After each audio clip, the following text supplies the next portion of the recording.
Hola, muy buenas. Vamos a hacer un repaso relacionado con los ecosistemas. Constituye el repaso número 2. Este repaso está relacionado con este esquema conceptual que está incompleto, pero que después del repaso teórico que vamos a hacer vamos a poder completarlo. Así que vamos allá. En principio vamos a hablar de los conceptos de especie, población y comunidad. Todos los seres vivos pertenecen a una especie determinada. Por ejemplo, los caballos forman una especie. La focha común forma otra especie, la libélula también, la rana común. Los miembros de una misma especie se parecen entre ellos y pueden reproducirse entre sí.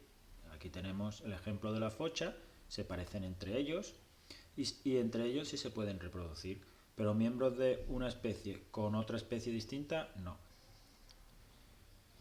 La población está formada por todos los individuos de una misma especie que viven en un ecosistema. Aquí vemos el ejemplo de la focha. Todos los individuos que son focha común forman parte de la población de fochas de este ecosistema. Sin embargo, en este ecosistema hay otras especies y cada especie formará parte de la población de esa especie. El conjunto de todas las poblaciones de este ecosistema forman una comunidad. Vamos con otro elemento de los ecosistemas, que son las relaciones de alimentación que se producen entre los seres vivos. Distinguimos los productores, son los seres vivos que fabrican su propio alimento, son las plantas y las algas. Ellos son autónomos a la hora de alimentarse. Y por otra parte, distinguimos los consumidores. En este caso, son seres vivos que no pueden fabricar su alimento y lo consiguen de otros seres vivos. Distinguimos los primarios, que son herbívoros, y los secundarios, que son carnívoros. Se alimentan de otros animales. Dentro de un ecosistema distinguimos otro tipo de relaciones entre los seres vivos.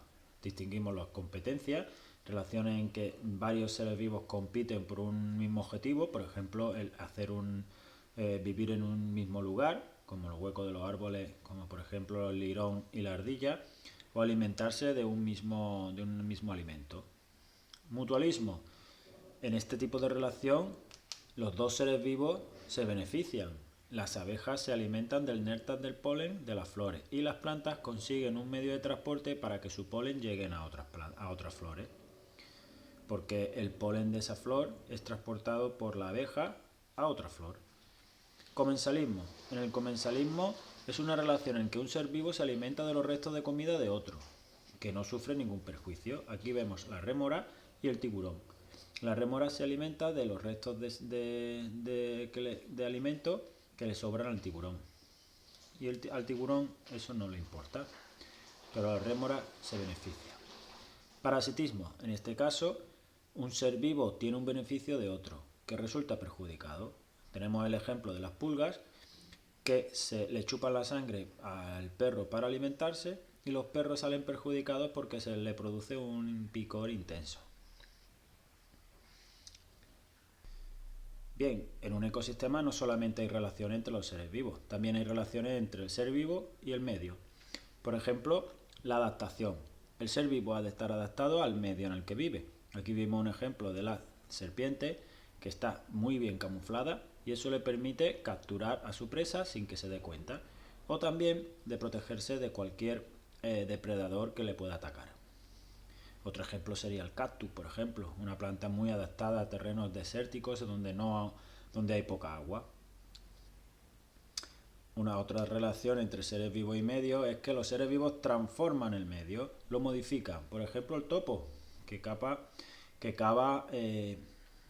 galerías en el suelo, y también las lombrices. Y eso hace que se airee un poco la tierra y va transformando el medio. También otro ejemplo lo tenemos en la ardilla, que la ardilla entierra semillas para almacenarlas y sin darse cuenta eso provoca que puedan germinar y dar lugar así a nuevas plantas.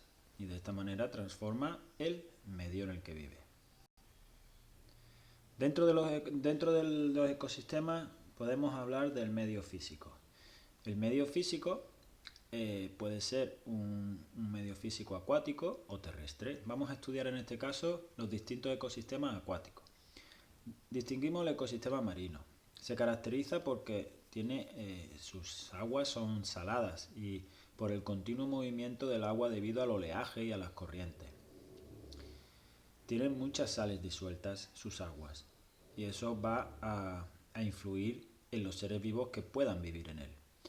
Distinguimos las costas arenosas.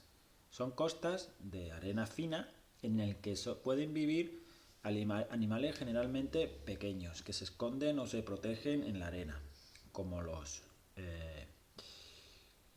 cangrejos o los gusanos, y están muy influenciados por el oleaje. Sin embargo, otro ecosistema distinto es el de costa rocosa. No son demasiado profundos, sus suelos son de rocas y la luz del sol llega hasta ellas y permite a las algas hacer la fotosíntesis. Esta agua tiene al tener roca, tiene más posibilidad de crecer diferentes plantas, y esto hace que también se incremente el número de animales que pueden vivir en él. Bueno, por ejemplo, pulpos, morenas, que se encuentran en estas rocas un lugar adecuado donde refugiarse.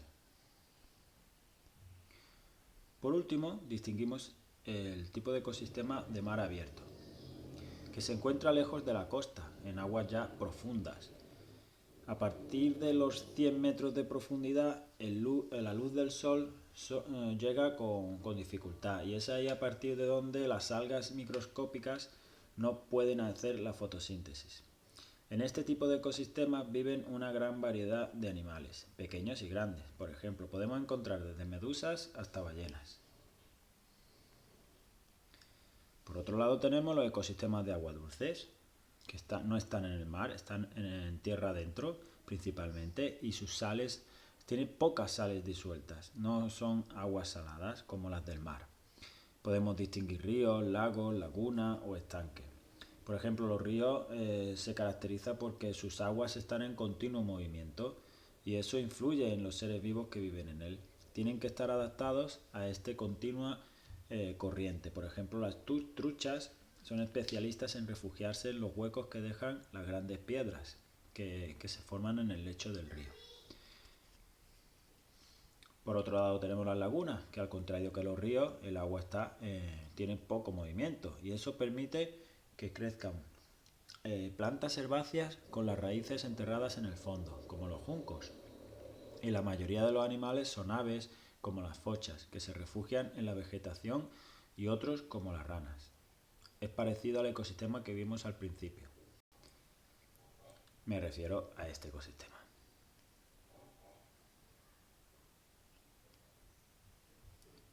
Bien, y aquí os propongo un esquema conceptual en el que vamos a encasillar los distintos tipos de ecosistemas acuáticos.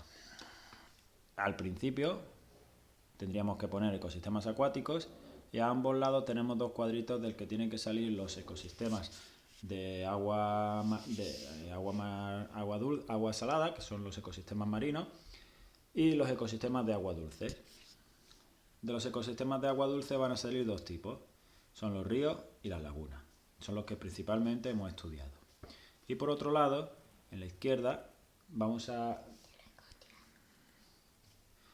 distinguir los ecosistemas marinos, que son tres tipos: de costa arenosa, costa rocosa y mar abierto. De esta manera tenemos encuadrado en un esquema conceptual los ecosistemas acuáticos. Vamos ahora con los ecosistemas terrestres. En los ecosistemas terrestres distinguimos tres tipos: los bosques, las praderas de montaña y los desiertos y las estepas. Los bosques son ecosistemas en los que la vegetación que más abunda son los árboles. Son un ecosistema bastante húmedo y tiene un suelo rico en el que nacen bastantes plantas. Los árboles proporcionan cobijo y alimento a numerosos animales, como pájaros, pequeños mamíferos o roedores. Las praderas de montaña son praderas relativamente llanas, pero que están en altura. Sus inviernos son fríos, tienen humedad y por eso los suelos son ricos y crecen plantas de corta altura y que sirven de pasto al ganado. Se encuentran en zonas de montaña, como he dicho antes, y podemos encontrar algunos animales también, como mariposas o topillos. Por último tenemos los desiertos, que son ecosistemas bastante secos con poca agua y eso influye en su vegetación. La vegetación suelen ser plantas con unas hojas muy finas, muy cerradas, no hojas abiertas y grandes, que le permite protegerse de que se le escape la humedad que tiene en su interior y aguantar más el agua. Y de esta manera poder sobrevivir a las épocas de sequía. En él podemos distinguir algunos animales como las liebres, los conejos tienen generalmente, como hemos dicho antes, vegetación herbácea con pequeños matorrales, muy pocos árboles.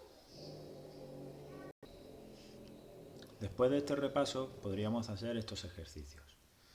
¿Vale? Los miembros de una misma especie forman el conjunto de las distintas poblaciones forman una.